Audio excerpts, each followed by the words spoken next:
We have all been cornered in the break room, listening to a coworker complain about the same unchangeable problem for the third time this week. The issue is real, their frustration is valid, but the conversation has completely stalled. This is the trap of the endless loop.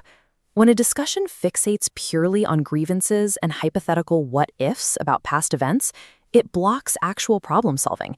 It drains the listener's energy without offering the speaker any real resolution. Native English speakers use a highly specific linguistic tool to escape this cycle. We call it a conversational circuit breaker. These phrases perform a deliberate social action. They validate the speaker's disappointment, shut down the circular logic, and force an immediate pivot toward future action. By mastering these exact phrases, you stop being a passive receptacle for complaints. You take control of the dialogue, protecting your own time while helping the other person move forward. The mechanism driving these circuit breakers is a concept called conversational resignation. Conversational resignation is a linguistic tactic where you openly acknowledge defeat on a specific unchangeable topic so that the group is forced to look for a new path forward. The most common and versatile tool for this is the phrase, "That's the way it goes." To understand why this works, look at the grammar. The way defines the specific path an event takes, while it goes represents the broad, general flow of life. By using the simple present tense, the speaker states a permanent, unchanging truth.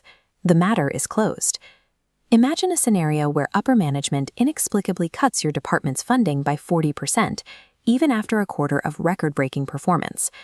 Your coworker is upset and wants to vent about the unfairness. Instead of joining the complaint, you validate the reality and deploy the circuit breaker. You say, "That's the way it goes. We can do nothing about the board's strategy, so we must focus on the remaining budget." The team's attention is redirected to what they can actually control. It works just as effectively for logistical failures.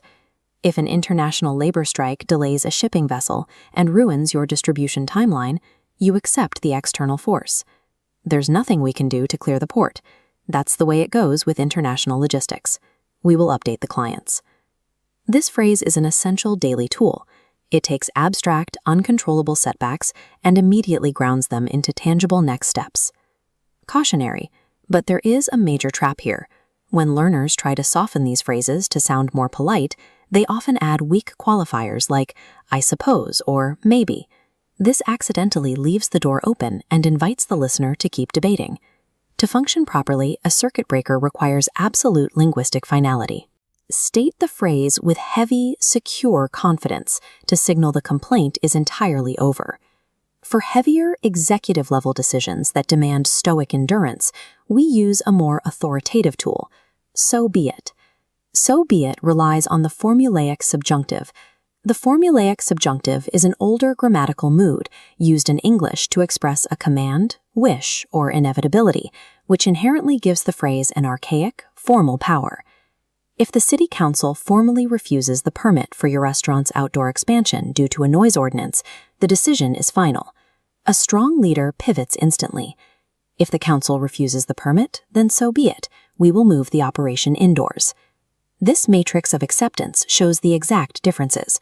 While "that's the way it goes" is conversational and used to end everyday complaints, "so be it" is highly formal. It is deployed specifically to accept and endure a finalized executive consequence. Knowing the vocabulary is only half the equation. Delivering these phrases without sounding dismissive requires high emotional intelligence and strict adherence to 3 social rules. First is timing.